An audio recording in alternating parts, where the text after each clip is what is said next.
ಸ್ನೇಹಿತರೆ, ರಾಜ್ಯ ಗೃಹ ಸಚಿವರಾದ ಪ್ರಿಯಾಂಕಾ ಖರ್ಗೆ ಅವರು ಆರ್ಎಸ್ಎಸ್ಗೆ ಕಬ್ಬಿಣದ ಕಡಲೆ ಆಗಿದ್ದಾರೆ. ಆರ್ಎಸ್ಎಸ್ಗೆ 100 ವರ್ಷ ತುಂಬುತ್ತಾ ಇದ್ದು, ಈ ಸಂದರ್ಭದಲ್ಲಿ ಪ್ರಿಯಾಂಕಾ ಖರ್ಗೆ ಅವರು ಈ ಸಂಘಟನೆಯನ್ನ ಕಾನೂನುಬದ್ಧವಾಗಿ ಯಾಕೆ ನೋಂದಣಿ ಮಾಡ್ಕೊಂಡಿಲ್ಲ ಅಂತ ಕೇಳಿದ್ದಾರೆ. ಇದು ದೇಶದಾದ್ಯಂತ ದೊಡ್ಡ ಚರ್ಚೆಯನ್ನ ಹುಟ್ಟುಹಾಕಿದೆ. ಅದೇನು ಅನ್ನೋದನ್ನ ಇವತ್ತಿನ ವಿಡಿಯೋದಲ್ಲಿ ನಾನು ನಿಮ್ಗೆ ಹೇಳ್ತಾ ಇದ್ದೀನಿ. ಇದೇ ಸಂದರ್ಭದಲ್ಲಿ ಇತ್ತೀಚೆಗೆ ಅಭಿಜಿತ್ ದಿಪ್ಕೆ ಅವರಿಗೆ ಹಲ್ಲೆ ಮಾಡಿದಂತಹ ವ್ಯಕ್ತಿ RSS ಸಂಘಟಕ ಅನ್ನೋದು ಬೆಳಕಿಗೆ ಬಂದಿದೆ. ಈ ಎಲ್ಲ ವಿಷಯಗಳ ಬಗ್ಗೆ ಇವತ್ತಿನ ವಿಡಿಯೋದಲ್ಲಿ ನೀವು ನೋಡ್ತೀರಾ. ನಿಮ್ಗೆ ನನ್ನ ವಿಡಿಯೋಗಳು ಇಷ್ಟ ಆದ್ರೆ ಸಬ್ಸ್ಕ್ರೈಬ್ ಮಾಡಿ, ಶೇರ್ ಮಾಡಿ, ಹಾಗೆ ನೋಟಿಫಿಕೇಶನ್ ಬಟನ್ ಒತ್ತೋದು ಮಾತ್ರ ಮರಿಬೇಡಿ. ನೀವು ನೋಡ್ತಾ ಇದ್ದೀರಾ ವಾಯ್ಸ್ ಆಫ್ ಪದ್ಮಾ.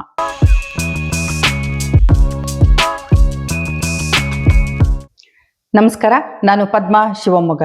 ಸ್ನೇಹಿತರೆ, ಗೃಹ ಸಚಿವರಾದ ಪ್ರಿಯಾಂಕ್ ಖರ್ಗೆ ಅವರು ಹಲವು ದಿನಗಳಿಂದ RSS ಸಂಘಟನೆ ಏಕೆ ನೋಂದಣಿಯನ್ನ ಮಾಡ್ಕೊಂಡಿಲ್ಲ, ರಿಜಿಸ್ಟ್ರೇಷನ್ ಯಾಕೆ ಮಾಡ್ಕೊಂಡಿಲ್ಲ ಅಂತ ಪ್ರಶ್ನೆ ಮಾಡ್ತಾನೆ ಬಂದಿದ್ರು. ಆದ್ರೆ ಅದಕ್ಕೆ ಯಾವುದೇ ರೀತಿಯಿಂದನೂ ಕೂಡ ಸಂಘಟನೆಯಿಂದ ಉತ್ತರ ಸಿಕ್ಕಿರಲಿಲ್ಲ. ಈಗ ಅವರು ಗೃಹ ಸಚಿವರಾಗಿ ಅಧಿಕಾರ ವಹಿಸಿಕೊಂಡ ನಂತರ ಪ್ರಿಯಾಂಕ್ ಖರ್ಗೆ ಕಾನೂನುಬದ್ಧವಾಗಿ ಈ ಸಂಘಟನೆ ಯಾಕೆ ನೋಂದಾಯಿಸಿಕೊಂಡಿಲ್ಲ ಅಂತ ಹೇಳಿ ಸುಮಾರು 7 ಪ್ರಶ್ನೆಗಳನ್ನ ಈಗ RSSಗೆ ಕಳಿಸಿದ್ದಾರೆ. ಸಂಘಟನೆಗೆ ಪತ್ರವನ್ನ ರವಾನೆ ಮಾಡಿದ್ದಾರೆ. ಪ್ರಿಯಾಂಕ್ ಖರ್ಗೆ ಅವರು RSS ಸಂಘಟನೆ ಬಗ್ಗೆ ಮಾಡಿರುವಂತಹ ಆರೋಪಗಳೇನು ಮತ್ತು ಅವ್ರು ಹಾಕಿರುವಂತಹ ಸವಾಲೇನು, ಇದನ್ನ ನೋಡೋಣ ಬನ್ನಿ. ಇವರೇನು 100 ವರ್ಷ ಇವರು ಆಚರಣೆ ಮಾಡ್ತಾ ಇದ್ದಾರೆ. ಸ್ವಲ್ಪ ಗೌರವಯುತವಾಗಿ ಸಂವಿಧಾನಕ್ಕೆ ಮತ್ತೆ ಕಾನೂನಿಗೆ ಗೌರವ ಕೊಟ್ಟು ಮಾಡ್ಲಿ ಅಂತ ಅಷ್ಟೇ. ನಾನು ಯಾವುದೇ RSS ಕಾರ್ಯಕರ್ತರ ದಾಖಲೆ ಕೇಳ್ತಿಲ್ಲ. ಅವರು ರಿಜಿಸ್ಟ್ರೇಷನ್ ಮಾಡ್ಕೊಳ್ಬೇಕು ಅಂತಾನೂ ಹೇಳ್ತಿಲ್ಲ. RSS ರಿಜಿಸ್ಟ್ರೇಷನ್ ಮಾಡ್ಕೋಬೇಕು. ಈ ದೇಶದಲ್ಲಿ ರಸ್ತೆ ಬದಿ ವ್ಯಾಪಾರ ಮಾಡೋರು ಕೂಡ ನೋಂದಣಿ ಮಾಡಿಸ್ಕೊಳ್ತಾರೆ.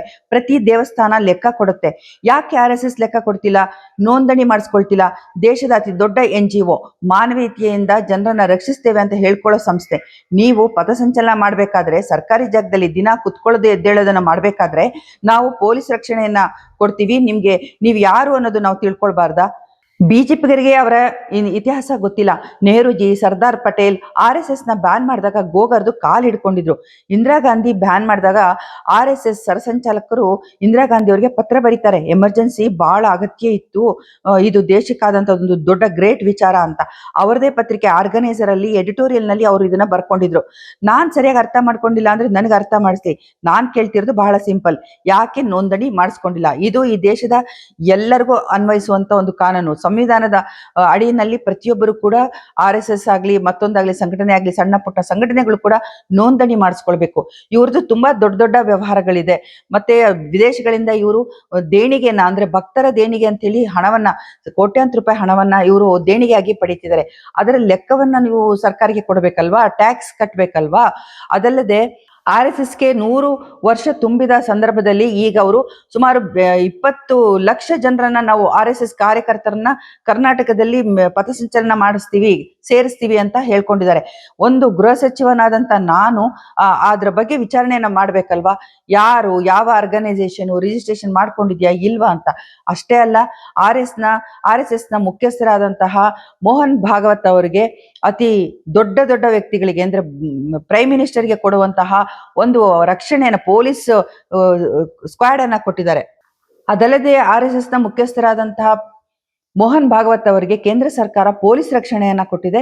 ಈ ರಕ್ಷಣೆಗಾಗಿ ಸರ್ಕಾರ ಕೋಟ್ಯಾಂತರ ರೂಪಾಯಿ ಖರ್ಚು ಮಾಡ್ತಾ ಇದೆ. ಇದು ಪ್ರಧಾನ ಮಂತ್ರಿಗಳಂತವ್ರಿಗೆ ಕೊಡುವಂತ ಪೊಲೀಸ್ ರಕ್ಷಣೆ. ಅಂತ ಒಂದು ದೊಡ್ಡ ರಕ್ಷಣೆಯನ್ನ ಈಗ ಮೋಹನ್ ಭಾಗವತ್ ಅವರಿಗೆ ಕೊಟ್ಟಿದ್ದಾರೆ. ಹಾಗಾಗಿ ನಾವು ಪ್ರತಿಯೊಂದನ್ನು ಕೂಡ ಕೇಳಬೇಕಾಗುತ್ತೆ. ಸಂವಿಧಾನದ ಅಡಿಯಲ್ಲಿ ನಾನೆಲ್ಲವನ್ನ ಪ್ರಶ್ನೆ ಮಾಡ್ತಿದ್ದೇನೆ ಎಂದು ಪ್ರಿಯಾಂಕ್ ಖರ್ಗೆ ಹೇಳಿದ್ದಾರೆ. ಇದರ ಬೆನ್ನಲ್ಲೇ RSS ಸಂಘಟನೆಯ ಮುಖ್ಯಸ್ಥರಾದಂತ ಮೋಹನ್ ಭಾಗವತ್ ಅವರು ಮಾತನಾಡಿರುವಂತ ಒಂದು ವಿಡಿಯೋ ವೈರಲ್ ಆಗಿದೆ. ನಮ್ಮ ಸಂಘವನ್ನು ನಾವು ರಿಜಿಸ್ಟ್ರೇಷನ್ ಮಾಡಿಸಿಕೊಳ್ಳುವ ಅಗತ್ಯ ಇಲ್ಲ, ಹಿಂದೂ ಧರ್ಮ ರಿಜಿಸ್ಟ್ರೇಷನ್ ಮಾಡಿಸಿಕೊಂಡಿದೆಯೇ? ಈ ರೀತಿ ಅವರು ಹೇಳಿರುವ ಮಾತಿಗೆ ಹಲವರು ತೀವ್ರವಾಗಿ ಅಸಮಾಧಾನ ವ್ಯಕ್ತಪಡಿಸಿದ್ದಾರೆ. ಇನ್ನೊಂದೆಡೆ RSS ಹೀಗೆ ಹೇಳಿಕೊಂಡಿದೆ, ಭಾರತ ತನ್ನ ಸೇನೆಯನ್ನ ತರಬೇತಿಗೊಳಿಸಲು 3 ತಿಂಗಳು ತೆಗೆದುಕೊಳ್ಳುತ್ತೆ, ಆದರೆ ನಾವು ಕೇವಲ 3 ದಿನದಲ್ಲಿ ವೇಗವಾಗಿ ಒಂದು ಸೇನೆಯನ್ನ ಸಜ್ಜುಗೊಳಿಸಿ ಗಡಿಯನ್ನು ಕಾಯಲು ಕಳಿಸಬಲ್ಲೆವು ಅಂತ ಹೇಳ್ಕೊಂಡಿದೆ. ಇದಕ್ಕೆ ಸಚಿವರಾದ ಪ್ರಿಯಾಂಕ್ ಖರ್ಗೆ ಅವರು ಹೀಗೆ ಪ್ರತಿಕ್ರಿಯಿಸಿದ್ದಾರೆ. ರಾಷ್ಟ್ರೀಯ ಸ್ವಯಂ ಸೇವಕ ಸಂಘ ಒಂದು NGO ಭಾರತದ ಸಶಸ್ತ್ರ ಸೇನಾ ಪಡೆಗಿಂತ ವೇಗವಾಗಿ ಸೇನೆಯನ್ನು ಸಜ್ಜುಪಡಿಸಬಲ್ಲದು ಎಂದರೆ ಅದರ ಕಾನೂನು ಸ್ಥಿತಿ, ಅದು ನೀಡುತ್ತಿರುವಂಥ ತರಬೇತಿ, ಅದರ ಸ್ವರೂಪ, ಹಣ ಹೂಡಿಕೆ ಮತ್ತು ಹೊಣೆಗಾರಿಕೆಯನ್ನು ಒಂದು ಸರ್ಕಾರ ತಿಳಿದುಕೊಳ್ಬೇಕಲ್ವೇ? ಇದು ಕೇವಲ ಪ್ರಶ್ನೆಯಲ್ಲ, ರಾಷ್ಟ್ರದ ಭದ್ರತೆ, ಸಾರ್ವಜನಿಕ ಸುರಕ್ಷತೆ, ಸಾಂವಿಧಾನಿಕ ಹೊಣೆಗಾರಿಕೆಯ ಗಂಭೀರ ಪ್ರಶ್ನೆಗಳನ್ನು ಹುಟ್ಟು ಹಾಕುತ್ತದೆ ಎಂದು ಹೇಳಿದ್ದಾರೆ. ಸಂಘಟನೆ ಮಾಡೋದು ಒಂದು ಕೆಲಸವನ್ನ, ವ್ಯವಹಾರವನ್ನ, ಮತ್ತೆ ಜನರನ್ನ ಸಂಘಟಿಸುವಂಥದ್ದು ಕೆಲಸವನ್ನ ಮಾಡುತ್ತೆ. ಆದ್ರೆ ಧರ್ಮ ಅನ್ನೋದು ಜನರ ಒಂದು ಧಾರ್ಮಿಕ ನಂಬಿಕೆ ಮತ್ತೆ ಅವರ ಒಂದು ಆಚಾರ ಸಂಪ್ರದಾಯ ಮತ್ತು ಆ ಧರ್ಮದ ಜೊತೆನಲ್ಲಿ ಅವ್ರಿಗಿರುವಂತಹ ಒಂದು ಭಾವನಾತ್ಮಕವಾದಂತಹ ಸಂಬಂಧ. ಆದ್ರೆ ಸಂಘಟನೆ ಮಾಡ್ತಿರೋದು ಹಣಕಾಸಿನ ಒಂದು ವ್ಯವಹಾರ. ಇದನ್ನೇ ಖರ್ಗೆ ಅವರು ಕೂಡ ಪ್ರಶ್ನೆ ಮಾಡ್ತಾ ಇದ್ದಾರೆ. RSS ಸಂಘಟನೆ ದೇಶ ರಕ್ಷಣೆಗಾಗಿ ಇದೆಯಾ, ದೇಶದ ಜನರನ್ನ ರಕ್ಷಿಸೋದಕ್ಕಾಗಿದೆಯಾ? ಅದು ಹೇಳ್ಕೊಳ್ಳುತ್ತೆ ಹಿಂದುತ್ವವನ್ನ ನಾನು ಕಾಪಾಡ್ತೀನಿ, ಹಿಂದೂ ಧರ್ಮವನ್ನ ಕಾಪಾಡೋದಕ್ಕೆ ನಾವು ಇದೀವಿ ಅಂತ ಸಂಘಟನೆ ಹೇಳ್ಕೊಳ್ತಾ ಇದೆ. ಹಾಗಿದ್ರೆ ಇವರು ಹಿಂದೂಗಳನ್ನ ಎಷ್ಟರ ಮಟ್ಟಿಗೆ ರಕ್ಷಣೆ ಮಾಡಿದ್ದಾರೆ ಅಂತ. ಇದುವರೆಗೆ RSS ಎಂದೂ ಕೂಡ ಅತ್ಯಾಚಾರ ನಡೀಲಿ ಅಥವಾ ಯಾವುದೇ ರೀತಿ ಗಲಭೆ ಆಗ್ಲಿ, ಎಲ್ಲೇ ಅನ್ಯಾಯ ಆಗ್ಲಿ, ಈಗ ನೀಟ್ ಪ್ರಶ್ನೆ ಪತ್ರಿಕೆ ಸೋರಿಕೆ ಆಯ್ತು, ಅಲ್ಲಿ ಕೂಡ ಅದು ಯಾವುದೇ ರೀತಿಯಲ್ಲಿ ಪ್ರತಿಭಟನೆ ಮಾಡ್ಲಿಲ್ಲ ಅಥವಾ ಪ್ರಶ್ನೆಯನ್ನ ಎತ್ತಲಿಲ್ಲ, ಅದು ಸರ್ಕಾರದ ವಿರುದ್ಧ ಒಂದೂ ಮಾತಾಡಿಲ್ಲ. ಹೀಗಿದ್ದಾಗ ಇದು ಯಾವ ರೀತಿನಲ್ಲಿ ಒಂದು ಭಾರತವನ್ನ ರಕ್ಷಿಸ್ತಾ ಇದೆ, ದೇಶವನ್ನ ರಕ್ಷಿಸ್ತಾ ಇದೆ, ಇಲ್ಲಿನ ಜನರಿಗೆ ರಕ್ಷಣೆಯನ್ನ ಕೊಡ್ತಾ ಇದೆ ಅಥವಾ ಹಿಂದೂ ಧರ್ಮವನ್ನ ಕಾಪಾಡ್ತಿದೆ ಅನ್ನುವಂತ ಪ್ರಶ್ನೆ ಜನರ ಮನಸ್ಸಲ್ಲಿ ಮೂಡ್ತಾ ಇದೆ. ಇತ್ತೀಚೆಗೆ ಕಾಕ್ರೋಚ್ ಜನತಾ ಪಾರ್ಟಿಯ ಸಂಸ್ಥಾಪಕರಾದಂತ ಅಭಿಜಿತ್ ದಿಪ್ಕೆ ಮೇಲೆ ಹಲ್ಲೆ ಮಾಡಿದಂತ ವ್ಯಕ್ತಿ ಯಾರು ಅನ್ನೋದು ಗೊತ್ತಾಗಿದೆ. ಒಬ್ರು ಅದರಲ್ಲಿ ರಾಕೇಶ್ ಗುರ್ಜರ್ ಅಂತೇಳಿ, ಇವರು RSS ಕಾರ್ಯಕರ್ತರು ಅನ್ನೋದು ಈಗ ಸಾಮಾಜಿಕ ಜಾಲತಾಣದಲ್ಲಿರುವ ಅವರ ಖಾತೆಯಿಂದ ಬಹಿರಂಗ ಆಗಿದೆ. ಅಷ್ಟೇ ಅಲ್ಲ, ಇವರು ಮಹಿಳಾ ಕುಸ್ತಿಪಟುಗಳ ಲೈಂಗಿಕ ದೌರ್ಜನ್ಯ ಆರೋಪವನ್ನು ಹೊತ್ತಿದ್ದಂತ ಬ್ರಿಜ್ಭೂಷಣ್, ಬಿಜೆಪಿಯ ಲೀಡರ್ ಬ್ರಿಜ್ಭೂಷಣ್ ಸಿಂಗ್ ಜೊತೆ ಕೂಡ ಗುರುತಿಸ್ಕೊಂಡಿದ್ದಾರೆ. ಆದ್ರೆ ಇದ್ರ ಬಗ್ಗೆ ಯಾವತ್ತೂ ಕೂಡ ಅಂದ್ರೆ ಹೆಣ್ಮಕ್ಳ ಮೇಲೆ ದೌರ್ಜನ್ಯ ನಡೆದಿದೆ ಅಂತಂದ್ರೆ ಅದ್ರ ಬಗ್ಗೆ ಮಾತಾಡ್ಬೇಕು, ವಿರೋಧಿಸ್ಬೇಕು, ಪ್ರತಿಭಟನೆ ಮಾಡ್ಬೇಕು. ಆದ್ರೆ ಅವರ ಸಾಮಾಜಿಕ ಜಾಲತಾಣದಲ್ಲಿರುವಂತಹ ಖಾತೆನಲ್ಲಿ ಇಂಥದ್ದು ಯಾವುದೂ ಕೂಡ ಕಾಣಿಸೋದಿಲ್ಲ.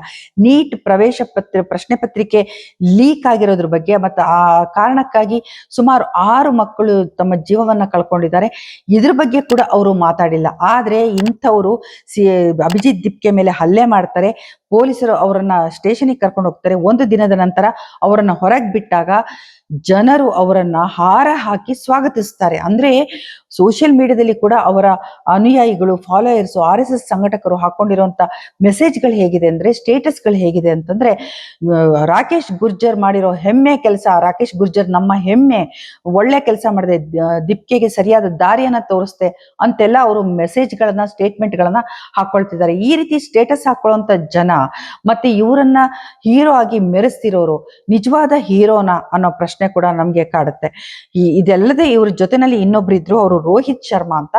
ಇವರು RSS ಕಾರ್ಯಕರ್ತರು ಅಲ್ಲದೆ ಇದ್ರು ಕೂಡ ಬಿಜೆಪಿ ಜೊತೆ ಗುರುತಿಸ್ಕೊಂಡಿದ್ದಂತ ವ್ಯಕ್ತಿ. RSS ದೇಶದ ರಾಜಕೀಯ ದಿಕ್ಕನ್ನೇ ಬದಲಿಸುವಂತ ಶಕ್ತಿ ಇದೆ, ಅದಕ್ಕೆ ಅಷ್ಟು ಪವರ್ ಅನ್ನ ಅದು ಬೆಳೆಸ್ಕೊಂಡಿದೆ. ಬಿಜೆಪಿಗೆ ತವರು RSS ಆಗಿದೆ. ಹೀಗಿದ್ದಾಗ ನಮ್ಮ ದೇಶದಲ್ಲಿ ನಡೀತಿರುವಂತ ಪ್ರತಿಯೊಂದು ಬಿಜೆಪಿಯ ನಿರ್ಧಾರಗಳಲ್ಲೂ ಕೂಡ RSS ಹಸ್ತಕ್ಷೇಪ ಇರುತ್ತೆ ಅಂತ ಹೇಳಲಾಗ್ತಿದೆ. ಇದೆಲ್ಲದರ ಜೊತೆನಲ್ಲಿ ಈಗ ಇವ್ರಿಗೆ ಬರ್ತಿರುವಂತ ಕೋಟ್ಯಾಂತರ ರೂಪಾಯಿ ದೇಣಿಗೆಯನ್ನ ಇವರು ದೇಶದ ಉಪಯೋಗಕ್ಕಾಗಿ ಅಥವಾ ಜನರ ಏಳಿಗೆಗಾಗಿ ಎಲ್ಲಾದ್ರೂ ಬಳಸಿದ್ಯಾ ಅಂತ ನೋಡಿದ್ರೆ ಎಲ್ಲೂ ಅಂತ ಉದಾಹರಣೆಗಳು ನಮ್ಗೆ ಕಾಣಿಸೋದಿಲ್ಲ. ಇನ್ನು ದೇಣಿಗೆ ಜೊತೆಲೇನೆ ಇವರಿಗೆ ಕೋಟ್ಯಾಂತರ ರೂಪಾಯಿ ಬೆಲೆ ಬಾಳುವಂತ ಆಸ್ತಿ ಕೂಡ ದೇಶದ ಹಲವು ಭಾಗಗಳಲ್ಲಿದೆ ಅಂತ ಹೇಳಲಾಗ್ತಿದೆ. ಉದಾಹರಣೆಗೆ ದೆಹಲಿಯಲ್ಲಿರುವಂತ ಕೇಶವ ಕುಂಜ ಎನ್ನುವಂತ ಕಟ್ಟಡ ಈ ದೆಹಲಿಯ ಕೇಂದ್ರ ಭಾಗದಲ್ಲಿದೆ. ಸುಮಾರು 3.75 ಎಕರೆ ಜಾಗದಲ್ಲಿದೆಯಂತೆ. ಅಂದ್ರೆ ನೋಂದಣಿನೇ ಆಗದೆ ಇರೋ ಒಂದು ಸಂಘಟನೆ, ಅದರ ಹೆಸರಿನಲ್ಲಿ ಒಂದು ಪ್ರಾಪರ್ಟಿ ಇರುತ್ತೆ ಅಂತಂದ್ರೆ ಇದು ನಿಜವಾಗ್ಲೂ ಎಲ್ಲರಿಗೂ ಆಶ್ಚರ್ಯವನ್ನು ಉಂಟು ಮಾಡುವಂತ ವಿಚಾರ.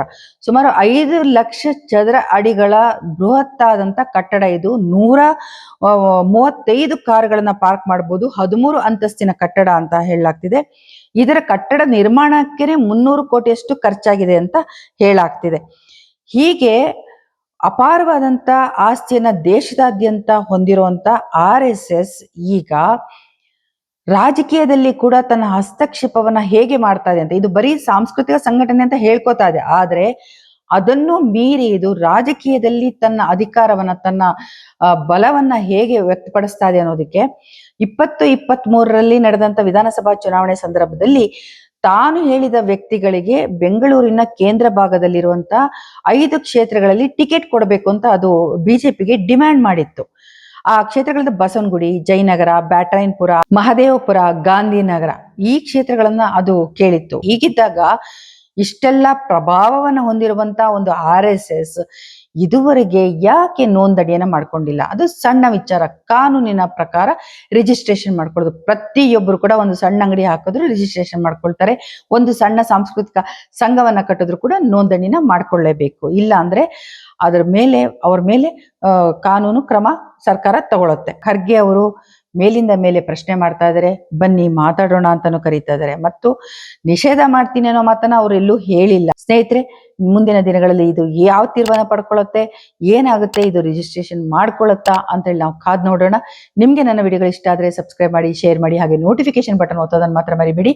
ನೀವು ನೋಡ್ತಾ ಇದ್ದೀರಾ ವಾಯ್ಸ್ ಆಫ್ ಪದ್ಮ. ನಿಮ್ಗೆಲ್ರಿಗೂ ಒಳ್ಳೇದಾಗ್ಲಿ. ನಮಸ್ಕಾರ.